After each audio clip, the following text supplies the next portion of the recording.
Hello and welcome to In the Growth Space. I'm your host, David McGlennon, and we've got a very special guest today, and I'm really excited about this conversation. I often say that I love talking to leaders who have gone through their own growth journey so that we can all learn from them. And today's conversation is going to be just that.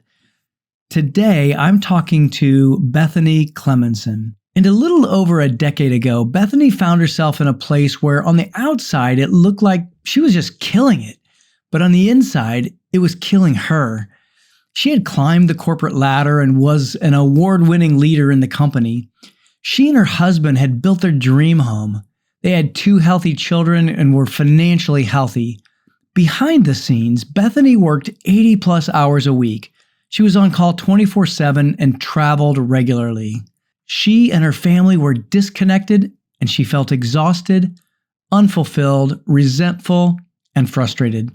She began thinking about what she really wanted and started saying no to everything that didn't align. She found that all the pressure she felt was her own doing and that she was both the problem and the solution. She left her corporate role. She and her family sold everything and traveled the U.S. in a motorhome.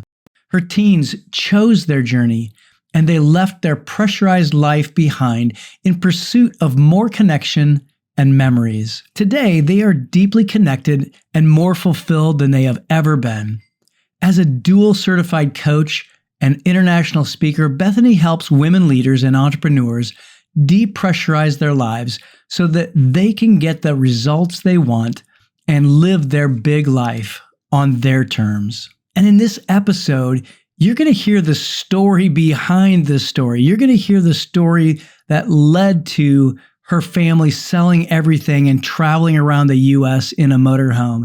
It's an amazing story. It just so happens to coincide with Turning Point, and I'll just leave it at that. You're going to love this inspirational story. So let's get right to it now. Well, hey, Bethany, I'm so excited to talk with you today and just really get a little bit more details about your experience with Turning Point. I know that from a mutual friend of ours that you had an amazing and transformational experience at Turning Point. And I wanted just to kind of hear the story. So I guess just what led you to register for Turning Point to begin with? What was the catalyst for going to that retreat? Well, about a year prior to attending at Turning Point, a little more than a year, I had joined the John Maxwell team. And that's where I was introduced to Paul Martinelli. And I would hop on a lot of his mentorship calls. And I'd never heard someone speak about science and spirit, or science and God, or Gus, God, universe, source, whatever that is for you. Right. I'd never heard someone speak the way that he spoke about it. And I would hop on the call and hope that I could get a chance to ask a question. And every time I was on the call, I was impacted by his approach to people and how it's almost that he has a sixth sense that he's so intuitive. I heard him offer huge advice to people that was life-changing for them and for me too. And so that when the opportunity came up to be in an intimate setting with him, I wanted to be in that energy. Every time I was in his energy, I had new ideas. I had new awarenesses. I walked away better. And so when it came up, a year or so later, I was in. Now convincing my husband, that was a whole other ball game. So I actually caught my husband at a weak moment. He was traveling and we had, and I don't know. And you know how those moments come up when you're with your partner and you're like, okay, now's the time. Now I can ask him now. Yeah. And so he said yes. But when we got to the event, he was very reluctant, and he's an introvert. And I had been working besides Paul and all of my growth and certifications through the John Maxwell team. I was already a certified coach. I have a coach and I was working diligently with, and I had had massive change in my life. I had gone from people pleasing and shape shifting and censoring and hiding to knowing who I was and standing on my values and living my priorities in whole different ways. And it had started to impact my family. But my husband, he was a few steps behind. In fact, when I first started my growth journey, he was like, really? You can't figure this out on your own. And it was exactly the voices in my head. What is wrong with you? Why do you need help? Why can't you figure this stuff out? Come on, you're a smart person. And it went from that to, wow, you're so much more at peace. You seem to have a calm about you. There's more confidence there. I like how you're using your voice when we're making decisions now. And so it kind of morphed there. And so I wanted him to like catch up to me. I wanted to be like, stepping in this journey together. And so I caught him at the weak moment and he said yes. And so, but when we walked into the room, the first morning of the event, Paul looked over at Tom and I, and he was like, well, I know we have one hostage in the room, Tom Clemenson. Do we have any other hostages? And I'm like sinking in my chair. No. Yeah. Like I can see the hives appearing on Tom's neck. And I'm like, okay, it's fight or flight, baby. He's either going to run out of the room and never come back, or he's going to like dig his heels in and be like, okay, let's do this. Yeah. And luckily he dug his heels in. Now that was a really long answer, so I'm going to stop talking, but that was a long answer to your short question. So no, that is so cool. And I'm so glad that you shared that too, because I know that there are couples who are at different places, and somebody might hear this and go, oh my gosh, that's me. I'm there. I have a partner who is not kind of where I'm at, and we're all on these journeys at different places. And so I'm really grateful that you shared that. So I got to ask then, so as he was kind of that hostage and that reluctant participant, then how did his experience progress? I'd love to just kind of hear that for a second. So the morning before we went downstairs at the hotel, I said to him, if you'll just go, and if you hate this, you don't have to go back the second day. And I promise you, I will never ask you to come to anything like this with me again. I promise, and because he was like, this is your thing. This isn't my thing. You like the people. I don't like the people, whatever. But by lunchtime, he reached over and squeezed my hand and said, thank you on the first day. So, and he had massive breakthroughs. In fact, I just pulled out my journal from Turning Point and I was looking through it just to jog my memory of things that really stood out. But there were so many. I have pages and pages of notes. And what was really cool is as I look back at the list I made of what I want my life to look like, 90% of my boxes are checked. That's cool. That's so cool. That is really cool. I've had a very similar experience. I pulled my Turning Point journal out as well recently, and I've been kind of going through that. And so tell me, like, what was maybe one or two key breakthroughs for you that I guess that was really your turning point and that maybe really changed your life? Boy, and I don't know that because I had followed Paul and I had absorbed everything for the year prior to me going, I don't know that anything was like brand new information. But there was a point in Turning Point where there was a casket that was brought out and you're facing that part of your life that's coming. And that was a big thing for me. It wasn't that I hadn't thought about it. I actually worked in senior living. So I watched people walk that path and face death. And what I had experienced was that most people don't live life on their terms. They get to the end and their regrets are, I really wanted to be a teacher, but my mom and dad told me to get married. So I did that, but I regret it. Or I really wanted to travel, but I didn't do it. I just wanted to see the Grand Canyon. But my husband, he didn't want to travel. And so I didn't. And it really made me face all of those things about me that I wanted and really write that list for me, not for others' expectations or what I thought society expected of me or how I would look in the good graces from my boss, but really be able to lay that out to get real with myself. And I would say another thing that was really impactful was, who do you need to forgive? Because when you're blocked in one area, you're blocked in all areas. And, as Paul shares his personal journey of that, I can't tell you how many countless times I have used Paul's journey to talk with my clients about the journey of forgiveness, along with sharing what my experience is. But his experience is so extreme when it comes to forgiveness. And so that being privy to that and trusted with that information allowed me to open my heart and my doors of forgiveness in different ways, and even including forgiving myself. Sometimes we just need to forgive ourselves. So true. Yeah, so true. Since Tom was a reluctant participant, when you guys did the exercises that were a part of Turning Point, did you guys do them together or did you guys have separate partners? We did do them together. And I Oh, was so nervous because I hadn't necessarily shared that depth of myself right. with him before. And likewise, but it took us to a different level in our marriage. And even as I'm looking, I know, again, I told you I looked back at my notes before this, just thinking about the things that he wrote down. So there's one part in Turning Point where you kind of share your dreams and then the other person takes notes. And when I wrote down what he said, I can look at our lives and see those things. And it's pretty phenomenal, Yeah, that's pretty amazing. Well, and if I know your story correctly, then you guys made some pretty like radical changes, didn't you? I mean, you guys really did some, some wild things. Talk about that a little bit.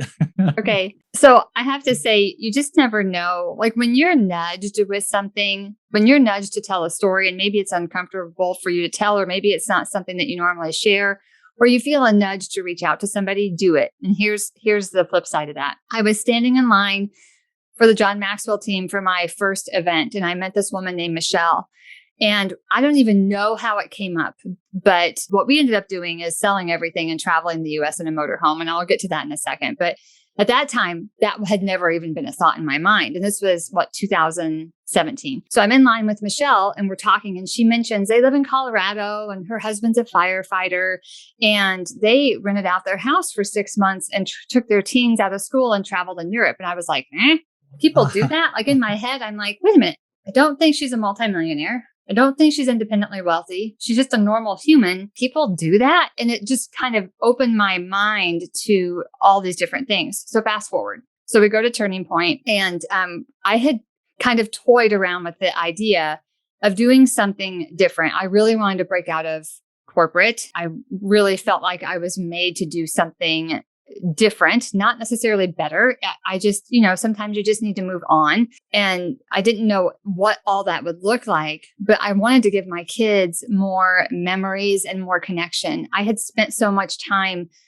hustling for my worth, and I missed out on a lot because I was too busy trying to prove that I was enough. And so on the way home from Turning Point, Tom and I had kind of toyed with the idea, talked about maybe buying a motorhome and traveling, like, haha, wouldn't that be fun?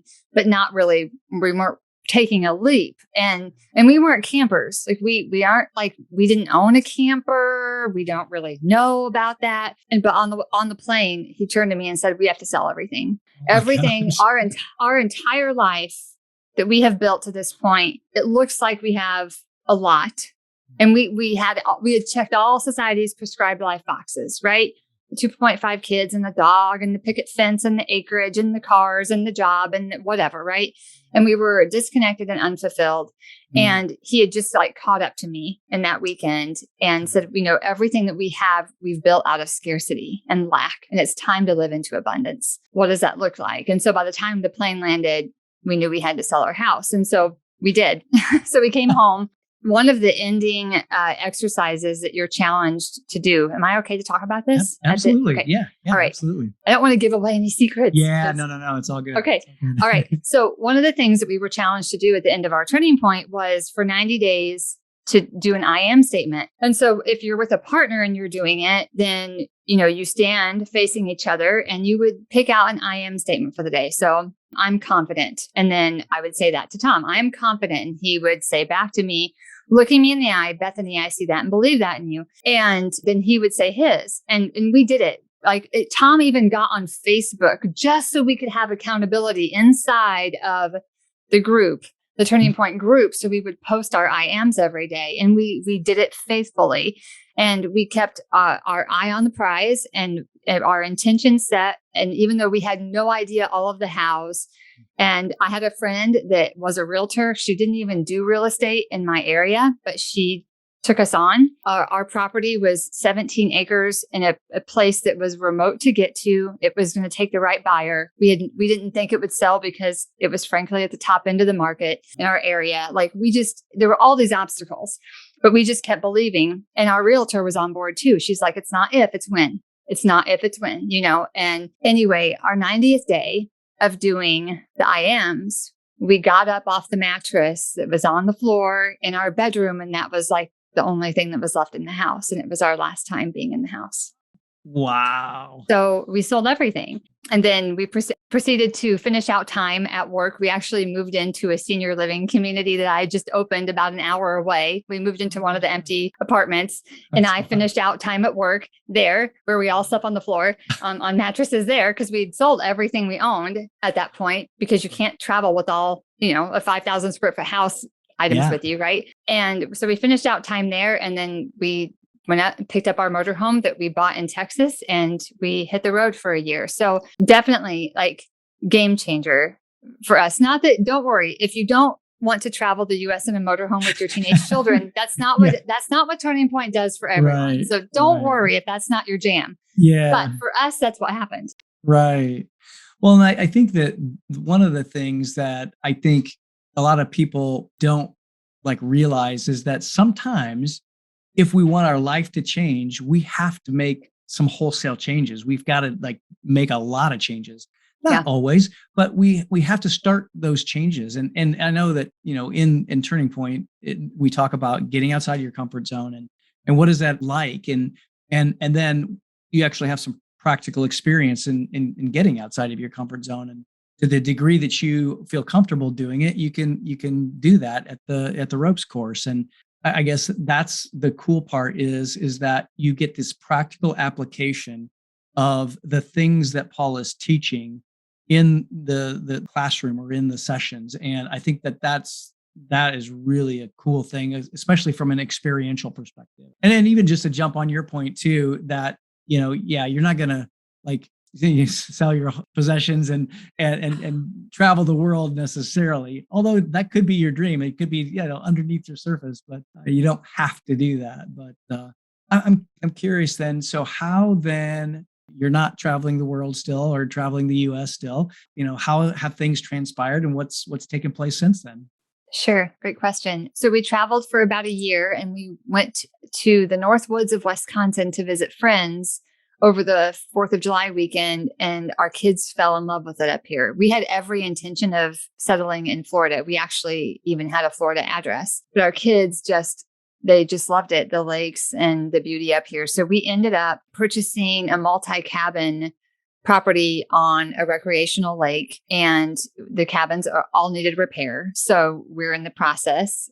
We're kind of do-it-yourselfers. So we fixed up the largest cabin, which is 800 square feet. And that's where we live now. There's 4 of us. I have a 15-year-old and a 17-year-old. And then there's multiple other cabins on the property. We actually put the back door in one of the cabins yesterday. It was freezing, but we did it. And we hope to be able to heat it here in the next few weeks so we can work on the inside.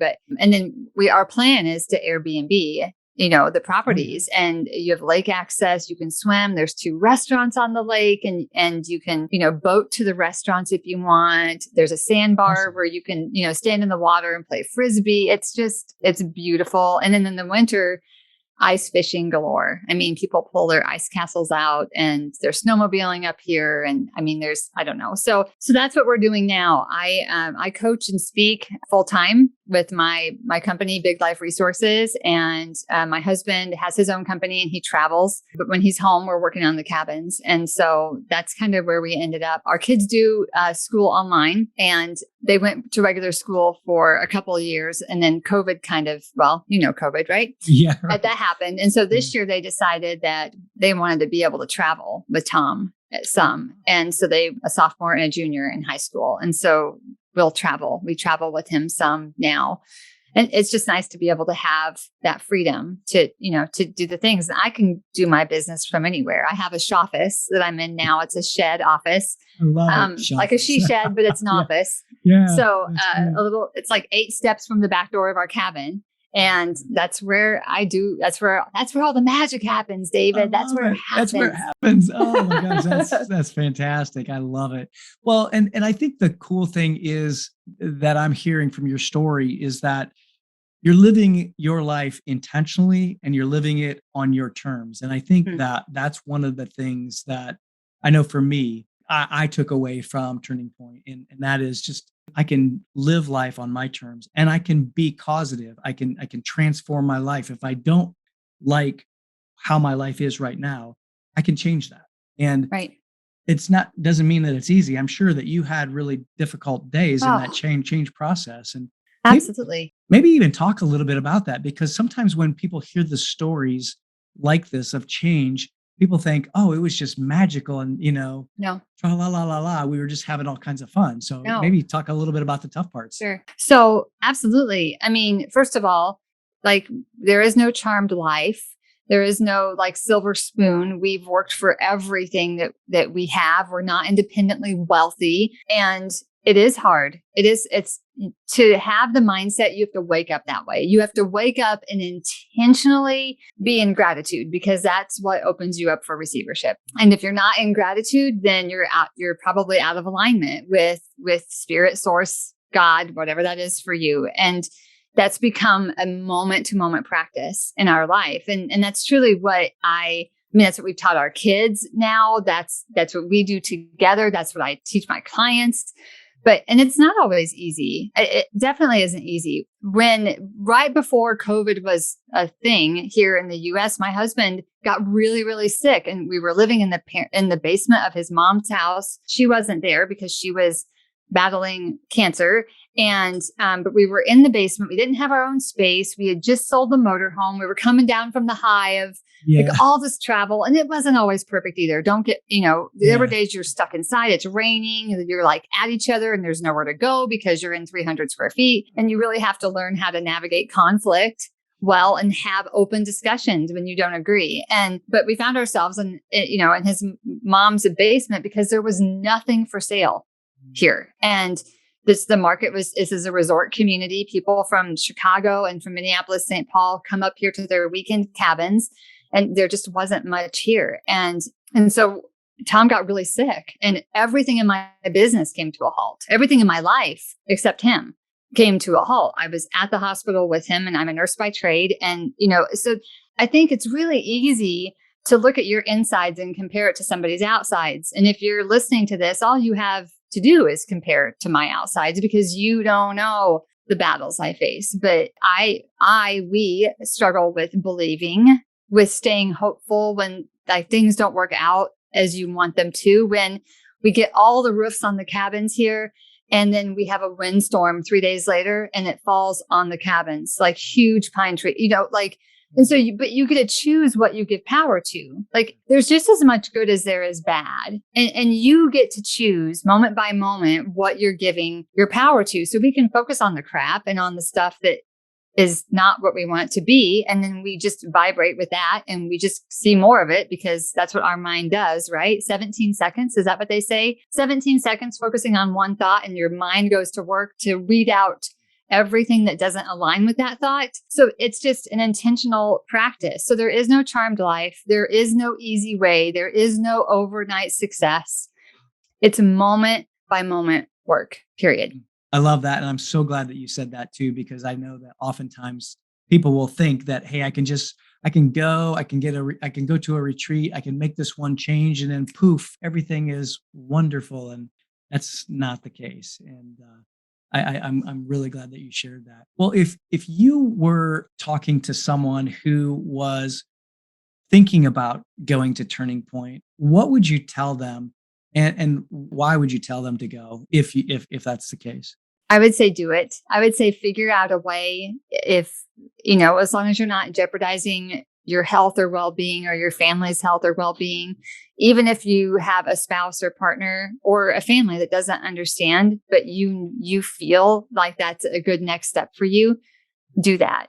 Just because people don't agree with you doesn't make you wrong. So take that next step. If you're feeling a pull towards that, there's a reason. Trust yourself and do it. If you go to Turning Point, be ready to do the work. Like it's an intense weekend that is absolutely life-changing in different ways. And I bet, David, I'm sure I'm not the only person you're talking to about Turning Point. And I bet you hear what was the highlight from people, and it's different every single time, right? Absolutely. And so, you come and you're open, you're going to take away what it is that you need. So maybe you don't need the forgiveness piece. but maybe climbing up the telephone pole and jumping off, trusting yourself to do that and having faith to jump off the top, maybe that's going to be the big lesson for you, And so it changed our lives, but we kept doing the work.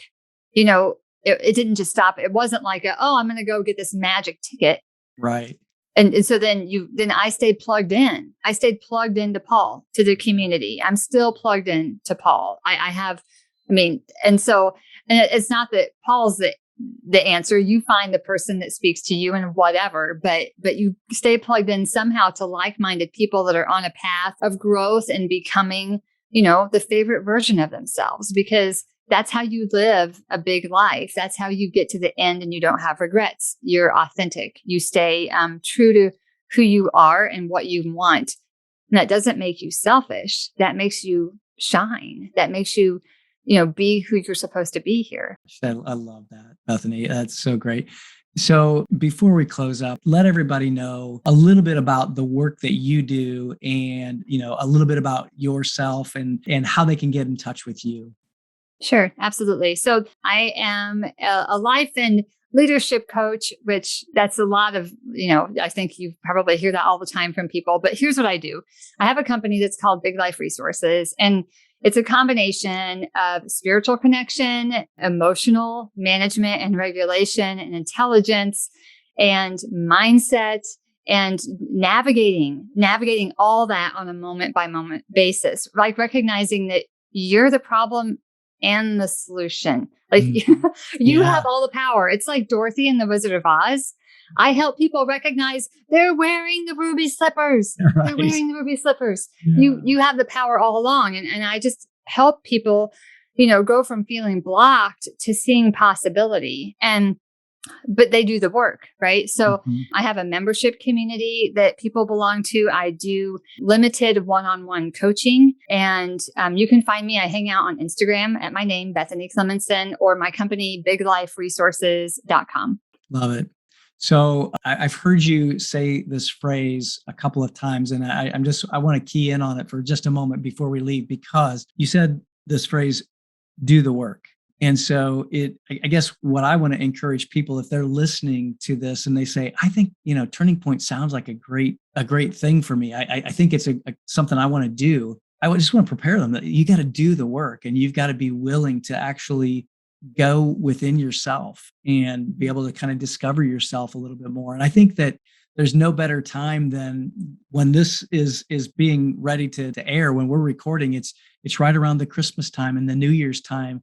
And oftentimes people will look into the new year and they think, well, new year, new me, make these resolutions, but resolutions don't do anything. If we want to make big changes, we've got to make changes to our habits and our beliefs. And this is an opportunity for those who are listening to be able to do that. And Bethany is just one story. And I'm really grateful, though, that you shared, that phrase of doing the work, because I think that's really important. Absolutely. Nothing changes if nothing changes, right? And all your beliefs are thoughts that you've had on repeat. And so the beautiful thing about Turning Point is that you really start to get real about what those beliefs and thoughts are. Like, they're in your face, because the questions that he asks and the tasks that you do and the activities that come in your face, you have to face all the stories that you tell yourself and decide whether you're going to believe that story, whether it's true or whether that's just your truth. And then you get to decide what that looks like going forward, moment by moment. Yeah. Well, Bethany, thank you so much for sharing your experience with Turning Point and really just your journey, because I'm sure that your journey, obviously hasn't ended. You're continuing to do the work day by day, right? Right. Absolutely. Always. Yeah. Yeah. And I think that that's the cool thing, is that there's, these tools are tools for us for life. And so day by day, we get to practice, tuning into the frequencies that we want to tune into. And I like you. I'm so grateful to have a community of people that are like-minded, that really want to continue to grow and stay tuned in to their best version of themselves. So, Bethany, thank you so much for sharing. For those of you who are listening, make sure that you go out and check out Bethany's work, Big Life Resources, or her name on Instagram. We'll put the links to all her social channels in the show notes. So But thank you so much for sharing again. Thank you. Well, that was such a great conversation. Each one of us have a catalyst for change. And, sometimes that change happens involuntarily, and other times we are causative for change. And I think that one of my key takeaways from this conversation really is that we can make changes to our lives. We don't have to stay the way we are. Even if you aren't yet into your own personal growth journey yet. I just loved Bethany's story about her husband. I mean, that's a great example of being able to influence and lead someone. And, if you're like Tom, you can dig your heels in too, and you can do the work. And I just want to encourage you to do that. Key breakthroughs are abundant. And I really loved that Bethany shared her experience with the part of Turning Point where we face the death of our dreams, as well as the lesson on forgiveness. I mean, that is such a key component of the whole experience. And I think that too, as we're at this time of year, as we recorded this, we're getting really close to the first of the year. And a lot of people are making New Year's resolutions. And I want to just encourage you to not make a New Year's resolution, but create a New Year's habit and begin to be thinking about investing in yourself. Bethany's husband's experience is such a great example of coming to Turning Point with a partner, with a friend, or someone that you know to help you process the experience and the exercises that we're going to do. That's what I did. I came to Turning Point with a friend of mine. We met there and we went through all of the exercises together. And maybe you're thinking about having your spouse come with you, or perhaps you're thinking about that one friend of yours who always kind of gets you. This is such a great time to call them and have them register so that you can go together. And of course, you want to get the holiday bonus of Paul and I doing a half-day workshop prior to the event. It's part of the holiday offer. And, not everybody is going to make drastic changes like Bethany and Tom did. However, everything in your life right now is fighting for the status quo. Your habits are supporting how your life is. And if you want a big life, if you want a big dream, you're going to need to change habits. Turning Point is going to give you the tools to do that. Getting outside of your comfort zone is really the practical application of the teaching that Paul and I are going to share at this event. So I want to make sure that you are able to get the holiday special by registering today. Go out and register today. I'm going to put the link to the registration page in the show notes. And when you do that, Paul and I are going to do a half-day workshop on belief before the event. It's a bonus as part of this holiday special. And so if you can't see the registration link in the show notes, for some reason, just send an email to admin@davidmcglennon.com and we'll make sure we get you that registration link. So thank you so much for joining in on this episode. I really hope that you will subscribe to the podcast and be sure to give me a review as well. I want to be able to reach as many people as possible who want to grow their company, who want to grow their team, and really grow themselves. So until next time, keep growing and be well.